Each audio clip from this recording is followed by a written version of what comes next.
Welcome!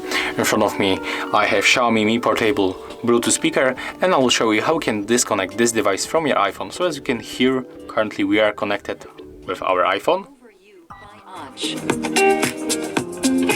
So to disconnect, you have to simply go for the settings, then find our device. Of course, it will be into Bluetooth. So when we are here, we have to choose our device, then tap on the information icon and click to disconnect, and after that tap to forget this device. Let's confirm, and right now we are not connected anymore. And as you can see, when the indicator is blinking, it means that this device is in the pairing mode and you can pair it to other device. So right now when I'm going back and play music, it will go from iPhone speaker. So that's how we can disconnect this device from your iPhone. And if you find this video helpful, remember to leave a like, comment and subscribe to our channel.